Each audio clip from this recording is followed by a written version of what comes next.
Namaste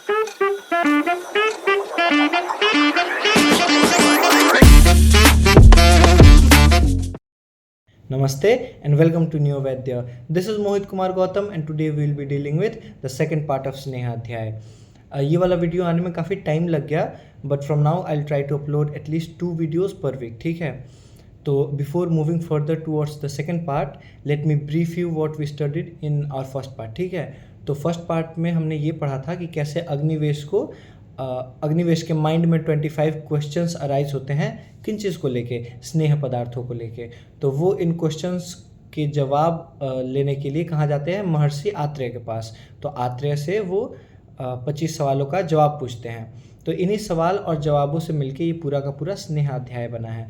तो उन सवालों के बारे में तो हमने पहले ही वीडियो में ऑलरेडी देख रखा है। अब उन सवालों का जवाब देखेंगे हम आगे इन वीडियोज़ में, ठीक है, आने वाले वीडियोज़ में। तो पहला सवाल जो अग्निवेश ने आत्रेय से किया था वो क्या था कि what are the sources of sneha, है ना, कि स्नेह पदार्थों की योनियाँ क्या होती हैं, मतलब कहाँ से मिलती हैं ये स्नेह पदार्थ। तो आत्रेय पुनर्वसु क्या कहते हैं, स्नेहा नाम द्विविधा सौम्य योनि स्थावर जंगमा। वो क्या बोलते हैं, सौम्य बोलते हैं। सौम्य किसको बोल रहे हैं, आत्रेय पुनर्वसु सौम्य किसको बोल रहे हैं, अग्निवेश को बोल रहे हैं। अब यहाँ पे क्वेश्चन ये अराइज होता है कि आत्रेय पुनर्वसु अग्निवेश को सौम्य क्यों बोलते हैं, क्योंकि सौम्यता एक शिष्य यूजुअली क्या करता है, अपने गुरु को सौम्यता प्रदान करता है ना, हृदय को ठंडक प्रदान करता है। इस तरीके से हम कह सकते हैं, जैसे चंद्रमा सौम्य होता है उसी प्रकार एक गुरु के लिए उसका शिष्य भी सौम्य होता है, ठीक है। तो अग्निवेश को वो सौम्य बोल रहे हैं। और जवाब क्या दे रहे हैं कि सौम्य स्नेहा नाम द्विविधा योनि, कि स्नेहों की द्विविधा मतलब दो, योनि मतलब ओरिजिन, है ना। स्नेह की 2 योनि होती है, मतलब मुख्यतः 2 पार्ट्स में डिवाइड किया जा सकता है जिससे स्नेह पदार्थ हमको मिलता है। पहला कहाँ से मिलता है, पहला हमें स्नेह पदार्थ मिल सकता है स्थावर चीज़ों से। स्थावर मतलब जिनमें स्थिरता हो, जो स्थिर हो। जैसे कि कौन स्थिर होते हैं, प्लांट्स स्थिर होते हैं, है ना। तो यहाँ पे हम ऐसे लिख देते हैं कि स्नेह हमें 2 प्रकार की चीज़ों से मिलता है। पहला प्लांट ओरिजिन, स्नेह प्लांट ओरिजिन हो सकता है, मतलब प्लांट से डिराइव्ड हो सकता है स्नेह, या फिर स्नेह कहाँ से डिराइव हो सकता है, एनिमल से डिराइव हो सकता है स्नेह, है ना, एनिमल ओरिजिन। तो स्नेह की 2 योनियाँ होती हैं। स्नेह 2 तरीके की चीज़ों से मिल सकते हैं, या तो प्लांट से मिल सकते हैं या तो एनिमल से मिल सकते हैं। तो यहाँ पे प्लांट को स्थावर कह दिया गया है और एनिमल को जंगम कह दिया गया है, ठीक है। तो स्नेहा नाम द्विविधा सौम्य योनि स्थावर जंगमा। स्थावर मतलब स्थिर और जंगम मतलब जो गतिशील रहते हैं। तो एनिमल गतिशील ही रहते हैं ना। इसमें भी चरक संहिता में वर्णन किया गया है जंगम कौन कौन होते हैं, जंगम में किस किस को रखा गया है जंगम श्रेणी में। तो चरक संहिता में कहा गया है कि जंगम में आते हैं कौन कौन, तो मत्स्य, मृग और पक्षी। मत्स्य मतलब सिर्फ मछली नहीं होती है, जितने भी एक्वेटिक लाइफ फॉर्म्स होते हैं, ठीक है, जितने भी एक्वेटिक लाइफ फॉर्म्स होते हैं। और दूसरा मैंने क्या बोला, मृग में मतलब हिरण नहीं, मृग का तात्पर्य यहाँ पे टेरेस्ट्रियल ऑर्गेनिजम्स हैं, जितने भी जमीन पे चलने वाले ऑर्गेनिजम्स हैं। और पक्षी तो आप समझ ही रहे हैं। तो इन तीनों को मतलब जो या तो एक्वेटिक हो या फिर ज़मीन पे मिलने वाला हो या फिर उड़ने वाला हो, इन सबको जंगम कैटेगरी में रखा गया है। तो इनसे मिलने वाले स्नेह को जांगम स्नेह बोलेंगे, और स्थावर मतलब प्लांट से मिलने वाले स्नेह को स्थावर स्नेह बोलेंगे, ठीक है। तो स्नेह की 2 योनियाँ बताई गई, कौन कौन सी, स्थावर और जंगम। अगला सवाल अग्निवेश का था, how many kinds are there, कितने प्रकार के स्नेह होते हैं। तो उसके जवाब में क्या बताया आत्रेय पुनर्वसु कहते हैं कि सर्पिस तैलम वसा मज्जा सर्वस्नेहोत्तमा मतः एषु चैवोत्तमम सर्पी संस्कारस्य अनुवर्तनात्। यहाँ पे क्या कह रहे हैं कि स्नेह जो होते हैं ना 4 प्रकार के बताए गए हैं यहाँ पे। कौन कौन से, सर्पी मतलब घृत, तैल तो आप समझ ही रहे हैं ऑयल, वसा मतलब फैट, और मज्जा मतलब मैरो, है ना, बोन मैरो। तो यहाँ पे क्या कह रहे हैं आत्रेय पुनर्वसु, काइंड्स ऑफ स्नेह को लेकर क्या कह रहे हैं कि सर्व स्नेह उत्तमा मता, मतलब सभी स्नेहों में, यहाँ पे सिर्फ ये 4 प्रकार के स्नेह नहीं, स्नेह बहुत प्रकार के हो सकते हैं। उन सभी स्नेहों में बताया जा रहा है कि घृत, ऑयल, फैट और मैरो ये सबसे उत्तम स्नेह हैं। ठीक है, स्नेह तो बहुत प्रकार के हैं, लेकिन उनमें जो सबसे उत्तम स्नेह माने गए हैं, किसको माना गया है? तो घी को, तेल को, फैट को और मज्जा को, है ना, बोन मैरो को, इन 4 को सबसे उत्तम स्नेह माना गया है। ये बता रहा है सर्व मतलब सभी स्नेहों में उत्तम, सभी स्नेहों में उत्तम किसको माना गया है? घी, तेल, फैट और बोन मैरो। अगला लाइन क्या है? एषु चैवोत्तमम सर्पी संस्कारस्य अनुवर्तनात्। अब इसमें से भी देखिए, घृत, ऑयल, फैट और मैरो में से भी, सर्पी, तेल, वसा, मज्जा में से भी सबसे उत्तम जो है, इन चारों में से भी उत्तम कौन है? सर्पी है। सर्पी मतलब घृत, घी, है ना। तो सर्पी, तेल, वसा, मज्जा को तो सबसे उत्तम स्नेह बताए ही गए हैं, लेकिन इनमें से भी जो सबसे उत्तम है वो कौन है? घी है। और ये बताया जा रहा है अगले इसमें संस्कारस्य अनुवर्तनात् में बताया जा रहा है कि घी को सबसे श्रेष्ठ क्यों माना गया है? क्यों? क्योंकि संस्कारस्य अनुवर्तनात् ये प्रॉपर्टी होती है घी की। कौन? इस प्रॉपर्टी का मतलब क्या हुआ कि वो अनुवर्तन करता है। अनुवर्तन मतलब कैरी करता है। कैरी करता है, किस चीज़ को कैरी करता है? आपने देखा, आपने ये चीज़ विटनेस की होगी या फिर सुना होगा कहीं पे कि कई सारी आयुर्वेदिक औषधियाँ होती हैं जो बोला जाता है कि घी के साथ मिला कर लेनी है उन औषधियों को, है ना। तो घी की एक ऐसी प्रॉपर्टी होती है जिसके कारण वो क्या करता है कि अपने प्रॉपर्टीज़ को तो इंटैक्ट रखता ही रखता है ना। अपनी प्रॉपर्टीज़ के साथ साथ जो मेडिसिन डाला गया है उनके प्रॉपर्टीज़ को भी कैरी करता है अपने टारगेट साइट पर। ठीक है, जब हम घी में कोई औषधि मिलाते हैं तो घी का तो खुद का वो प्रॉपर्टीज़ रहती ही रहती हैं, साथ में वो मेडिसिन के प्रॉपर्टीज़ को भी एक्वायर करता है और ले जाता है जहाँ पे भी मतलब उसको शरीर में जाना है। ठीक है, जहाँ पे भी उसका टारगेट साइट है। तो ये संस्कार से मतलब क्या होता है? उसके गुण को परिवर्तित किया ना। जैसे कोई भी चीज़ हम उसमें डालें तो उसका घी तो ऐसे मतलब रॉ घी नहीं रहेगा ना, उसमें कोई चीज़ को डाल के घी का हमने संस्करण कर दिया, मतलब घी को चेंज कर दिया। ठीक है, तो चेंज किया तो उसकी वजह से क्या हुआ कि उसने अपनी प्रॉपर्टीज़ के साथ साथ औषधि की प्रॉपर्टीज़ भी कैरी करने की क्षमता आ गई। तो इसी क्षमता के कारण, इसी प्रॉपर्टी के कारण सर्पी को मतलब घृत को इन 4 स्नेहों में से भी सबसे उत्तम स्नेह माना गया है। ठीक है, अभी तक हमने क्या क्या पढ़ा कि स्नेह की 2 योनियाँ होती हैं, एक स्थावर और एक जांगम। मतलब कि स्थावर मतलब प्लांट से स्नेह डिराइव हो सकता है या फिर एनिमल ओरिजिन हो सकता है स्नेह का। दूसरा हमने क्या पढ़ा? सभी स्नेहों में सबसे उत्तम सर्पी, तेल, वसा, मज्जा को सबसे उत्तम स्नेह माना गया है। इनमें से भी सबसे उत्तम स्नेह कौन है? तो घी है, घृत है। अब घृत को सबसे उत्तम इन चारों में क्यों माना गया? क्योंकि इसकी प्रॉपर्टी होती है अनुवर्तन की, है ना। ठीक है, अब हम देखते हैं ऑयल्स।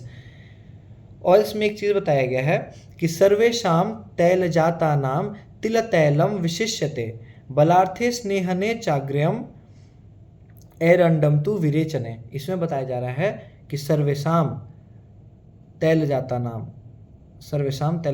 सभी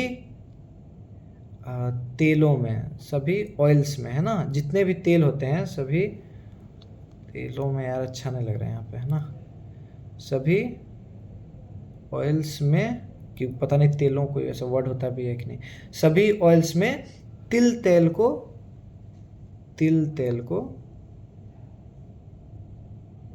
के तेल को विशिष्यते, विशेष माना गया है। अब सभी तेलों में, जितने भी तेल के बारे में हम जानते हैं, उन सभी तेलों में सबसे जो विशेष, सबसे जो उत्तम तेल माना गया है वो तिल का तेल माना गया है। इनफैक्ट जो तिल का तेल होता है वो सर्वमान्य है। इसका मतलब क्या होता है कि ये मान लिया गया है कि कहीं भी जहाँ तेल का वर्णन होगा और वहाँ पे स्पेसिफाई ना किया जाए कि कौन से तेल की बात की जा रही है, वहाँ पे हम तिल के तेल को ही व्यवहार में लेंगे। ठीक है, अब किन किन चीज़ों के लिए? तो बल के अर्थ के लिए। बल का अर्थ मतलब बलवर्धन के लिए, है ना, बल बढ़ाने के लिए। बल अर्थ है मतलब बलवर्धन के लिए, स्नेहन कर्म के लिए। तो बल को बढ़ाने के लिए या स्नेहन कर्म की जहां भी बात करें तो उसमें तिल का तेल सबसे उत्तम माना जाता है। ठीक है, और च अग्र्यम एरंडम तु विरेचने, लेकिन विरेचन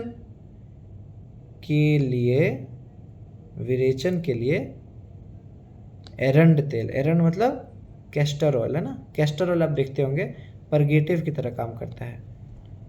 ठीक है, तो विरेचन की जब हम बात करते हैं तो उसमें एरंड का तेल या फिर कैस्टर ऑयल सबसे बेस्ट माना गया है। एरंड के तेल को ही कैस्टर ऑयल कहते हैं।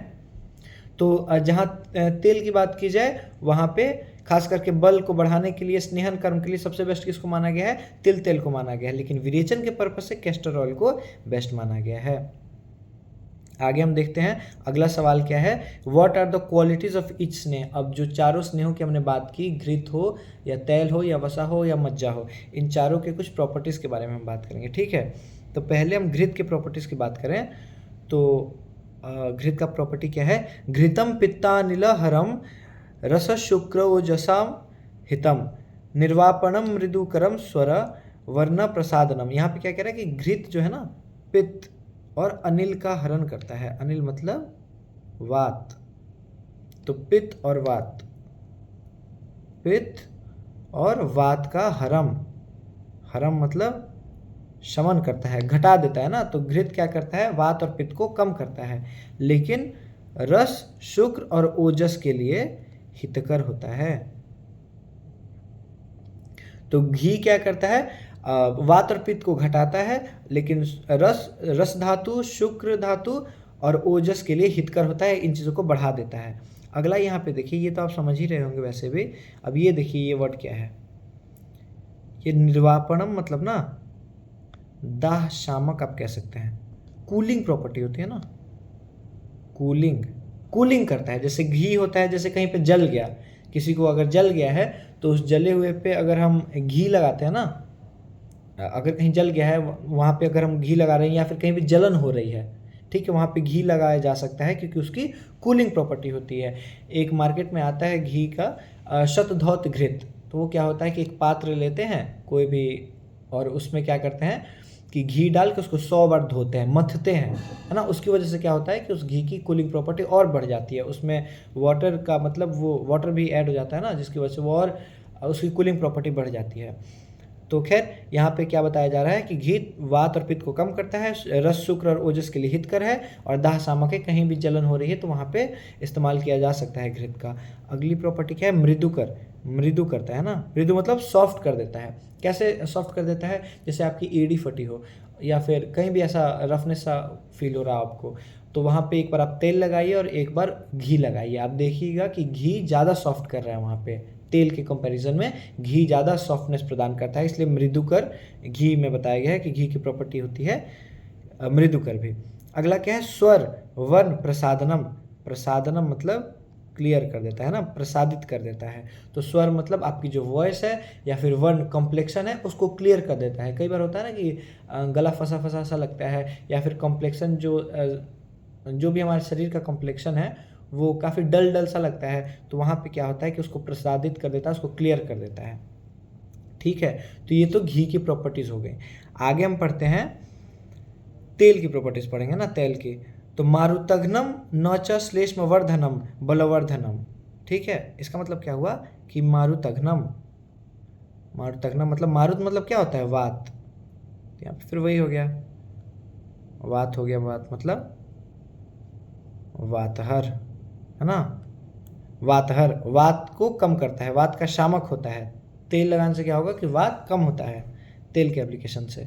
दूसरा क्या है, लेकिन यहाँ पे देखिए हम यूजुअली क्या सोचते हैं कि वात और क्या है ये कफ, इन दोनों की प्रॉपर्टीज ऑलमोस्ट अपोजिट हैं। तो वात घटता है मतलब श्लेष्म बढ़ा है, श्लेष्म घटा है मतलब वात बढ़ता है। लेकिन यहाँ पे देखिए, यहाँ पे क्या बोल रहा है कि वात हर तो है लेकिन न च श्लेष्म वर्धनम, लेकिन श्लेष्म का वर्धन नहीं करता है। वात को घटाता है लेकिन कफ को नहीं बढ़ाता है। क्यों? क्योंकि यहाँ पे एक वर्ड देखिए उष्णम, यहाँ पे मैंने हाईलाइट ऑलरेडी कर रखा है, उष्णम। तेल क्या होता है, उष्ण होता है। तेल क्या होता है, उष्ण होता है। और कफ कैसा होता है, शीत होता है। तो तेल उष्ण है तो विशेष सिद्धांत से क्या होगा कि ये श्लेष्म को बढ़ने नहीं देगा ना। ये भी अगर शीत होता है, जैसे घी शीत होता है, घृत जो है वो शीत होता है तो वो कफ को बढ़ा देता है। लेकिन क्या होता है कि ये जो तेल है ये उष्ण होता है, जिसके कारण ये कफ का वर्धन नहीं करता है, लेकिन वात को तो ये घटा ही देता है। अगला क्या करता है, ये बलवर्धनम, बल को बढ़ाता है ना, बल को बढ़ाता है। तो इसने क्या क्या किया, वात को घटाया, बल को बढ़ाया, लेकिन कफ को नहीं बढ़ाता। क्यों? क्योंकि ये उष्ण होता है। अगला वर्ड यहाँ पे क्या है? अगला वर्ड है त्वचम। त्वचम मतलब त्वचा के लिए हितकर, त्वचा के लिए हितकर है। अगला क्या है? स्थिरकरम। स्थिरकरम मतलब शरीर को हमारे स्थिरता प्रदान करती है। कैसे? मान लीजिए जैसे मर्दन भी करते हैं, शरीर पे जब ऑयल का मसाज भी करते हैं तो उससे क्या होता है? शरीर में स्थिरता मिलती है ना, शरीर को स्थिरता प्रदान करता है तेल। एक श्लोक आता है व्यवहार में कि घृतात् शतगुणम तैलम मर्दने न तु भोजने। ठीक है, घृतात् शतगुणम तैलम, तेल जो होता है घी के 100 गुना ज़्यादा बेनिफिशियल होता है। लेकिन अगला लाइन क्या है? मर्दने न तु भोजने, तेल 100 गुना बेटर है घी से, लेकिन मर्दन के लिए, ना भोजन के लिए नहीं। भोजन के लिए सबसे बेस्ट तो घी है ना, लेकिन मर्दन शरीर पे मसाज की बात करें तो कभी आपने देखा है कि घी का मसाज किया जा रहा हो? नहीं, तेल का मसाज किया जाता है ना, क्योंकि तेल 100 गुना बेटर होता है घी से जब मर्दन की बात आती है, शरीर पे मसाज की बात आती है। तो वहीं पे ये बता रहा है कि स्थिरीकरम, शरीर को स्थिरता प्रदान करता है तेल। अगला क्या है? योनि विशोधनम। योनि का शोधन। योनि का शोधन मतलब जैसे योनि, यहाँ से फीमेल की बात की जा रही है, फीमेल का जो वेजाइनल ट्रैक्ट होता है उसके शोधन के लिए। शोधन मतलब उसके प्यूरिफिकेशन के लिए, है ना। तो योनि के शोधन के लिए, तो योनि की महिलाओं में जब योनि के शोधन की बात की जाए तो उसके लिए तेल सबसे बेस्ट होता है।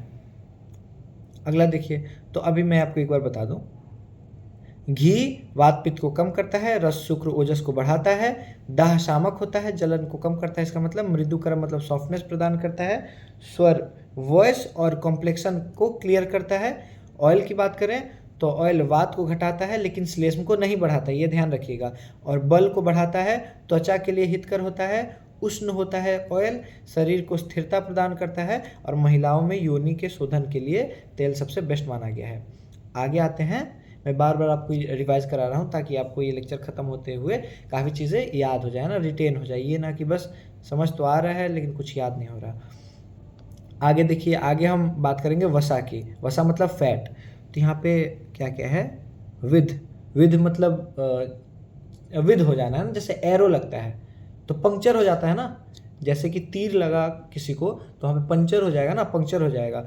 तो वैसे व्रण को, वैसे वुंड को क्या बोलते हैं? विध बोलते हैं। विध हो जाना, विध व्रण बोलते हैं, है ना। तो विध जाना मतलब, पंक्चर लिख देता हूँ मैं यहाँ पे, है ना, आप समझ रहे हो मैं क्या कहना चाह रहा हूँ। जैसे मतलब एरो की लगने की वजह से आप कोई चीज़ चुभ जाती है तो जो होती है उसको विधना बोलते हैं। कहीं पे वो ऐसा हो गया, या फिर भग्न, कहीं पे टूट गया, हड्डी टूट गई। जैसे आहत मतलब चोट लग जाए, भ्रष्ट डिसलोकेट हो जाए मतलब कोई अपनी चीज़ से खिसक जाए। योनि कर्ण और शिरो, योनि मतलब वजाइना, कर्ण मतलब कान, और सर के रोगों के लिए, रुजि मतलब रोग, रोगों के लिए सबसे बेस्ट कौन है? वसा। ठीक है, तो कहीं विध जाए, मतलब तीर की वजह से जैसे चुभ जाता है तो वैसा कहीं विध जाए, टूट जाए, चोट लग जाए, डिसलोकेट हो जाए, या फिर योनि कर्ण और सर के रोगों में सबसे बेस्ट वसा को माना गया है। वसा का यूज़ किया जा सकता है, लाभकारी होता है वसा का यूज़ इन कंडीशंस में। अगला एक और चीज़ है पौरुष उपचय। पौरुष मतलब जैसे मैस्कुलिनिटी होता है ना, मैस्कुलिन क्वालिटीज़, है ना, जो भी मैस्कुलिन क्वालिटीज़ होती है उनका वर्धन करता है। और स्नेहन, स्नेहन कर्म के लिए, स्नेहन कर्म के लिए व्यायाम, जो अधिक व्यायाम करते हैं, जो अधिक व्यायाम करते हैं उनके लिए सबसे बेस्ट वसा को माना गया है। कहीं विध जाए, टूट जाए, चोट लग जाए, डिसलोकेट हो जाए, योनि कर्ण और सर के रोगों में, मैस्कुलिन क्वालिटीज़ को बढ़ाने में, स्नेहन कर्म के लिए, और अधिक व्यायाम जो करते हैं उनके लिए वसा सबसे बेस्ट माना गया है। ठीक है, आगे बढ़ते हैं हम। अगला मज्जा, लास्ट है ना हमारा ये, इसकी प्रॉपर्टीज़ की बात करते हैं। तो ये क्या करता है कि बल शुक्र रस श्लेष्मा मेदो मज्जा विवर्धना, मज्जा विशेषतो अस्थनाम च बलकृत स्नेहने हिता। ये क्या कर रहा है? बहुत गर्मी है ना, फ़ैन ऑफ करके एक तो मैं रिकॉर्डिंग करता हूँ ताकि आवाज़ क्लियर आए, वैसे mic is on the way, yet अभी फ़िलहाल के लिए तो यही करना पड़ रहा है, और बहुत ज़्यादा पसीना होता है, बहुत ज़्यादा ह्यूमिडिटी है आज तो। एनीवेज आगे बढ़ते हैं। बल, शुक्र, बल मतलब वही स्ट्रेंथ, शुक्र समझ ही रहे हैं, शुक्र धातु, रस धातु, श्लेष मतलब कफ, मेदो मतलब मेदस, और मज्जा इनका विवर्धनम करता है, इनको बढ़ाता है ना। विवर्धनम मतलब बढ़ाना, बढ़ाता है। किन किन को बढ़ाता है? बल, शुक्र, रस, श्लेष, मेद, मज्जा, इनको बढ़ाता है। ठीक है। और क्या करता है? हाँ, विशेषतः तो देखिए, विशेषतः ये क्या करता है, मतलब जो इसका याद करने लायक जो प्रॉपर्टी, ये भी ऑब्वियसली सारी इंपॉर्टेंट है, लेकिन विशेष तरीके से, विशेष रूप में ये क्या करता है, तो अस्थनाम च बलकृत स्नेहने हितः, तो अस्थि को बल प्रदान करता है, अस्थि को बल प्रदान करता है। और स्नेहन कर्म में तो सबको, स्नेहन कर्म में सबका यूज आ ही जा रहा है ना, स्नेहन कर्म के लिए हितकर है। ठीक है। अब इसका मतलब मैं आपको बताता हूँ। तो मज्जा क्या क्या करता है? बल बढ़ाता है, शुक्र बढ़ाता है, रस, श्लेष, मेद, मज्जा इन सबको बढ़ाता है। और क्या करता है? विशेष रूप से ये अस्थियों को बल प्रदान करता है और स्नेहन कर्म में उपयोगी होता है। मैं एक बार सारी चीज़ों का रिवीजन आपको करा दूं, आप स्किप भी कर सकते हैं यहाँ से वीडियो, यहीं पे आज हम ख़त्म करेंगे ना लेक्चर को, लेकिन मैं आपको एक बार रिवाइज करा दूं। तो क्या होता है कि अग्निवेश के माइंड में 25 सवाल अराइज होते हैं। कौन कौन से? तो उनका वर्णन हमने पहले ही देख लिया था, पहले ही लेक्चर में। तो वो उन सवालों को लेके पुनर्वसु आत्रेय के पास जाते हैं उनके जवाब के लिए, है ना, कि उनको वो जवाब मिल जाए। तो जवाब के रूप में आत्रेय सभी सवालों का उनके जवाब भी देते हैं।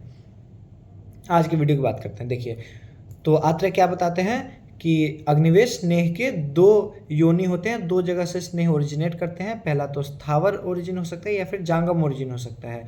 कितने प्रकार के स्नेह होते हैं? 4 प्रकार के। सभी स्नेहों में 4 प्रकार के स्नेह को बेस्ट माना गया है, सर्पी, तेल, वसा और मज्जा। ठीक है। इनमें भी सबसे बेस्ट सर्पी को माना गया है, क्योंकि ये इसका एक प्रॉपर्टी होता है अनुवर्तन करने का। ठीक है। अगला ऑयल की जब हम बात करते हैं, तो ऑयल में सभी तेलों में सबसे बेस्ट कौन से तेल को माना गया है? तिल तेल को माना गया है। किस चीज़ के लिए? बल को बढ़ाने के लिए और स्नेहन कर्म के लिए। लेकिन विरेचन कर्म की बात करें तो उसमें एरंड को सबसे बेस्ट माना गया है। अब क्वालिटीज़, अब इन सभी स्नेहों की क्वालिटीज़ की बात करते हैं। तो घी क्या करता है? वात पित्त को कम करता है। रस, शुक्र, ओजस के लिए हितकर होता है। निर्वापणम मतलब दाह शामक होता है। मृदु कर होता है। स्वर और वर्ण को प्रसादित करता है। अब तेल की बात करें तो ये वात को घटाता है, श्लेष्म को नहीं बढ़ाता। ध्यान रखिएगा, तेल वात को घटाता है लेकिन श्लेष्म को नहीं बढ़ाता। ये बल को बढ़ाता है, त्वचा के लिए हितकर होता है, उष्ण होता है, शरीर को स्थिरता प्रदान करता है, और महिलाओं में योनि के विशोधन के लिए, शोधन कर्म के लिए सबसे बेस्ट है तेल। ठीक है।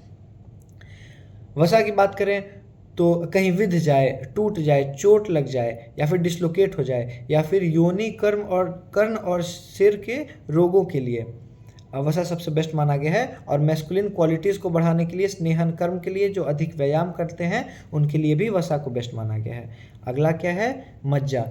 तो मज्जा बल, शुक्र धातु, रस धातु, श्लेष्म, मेद और मज्जा को बढ़ाता है।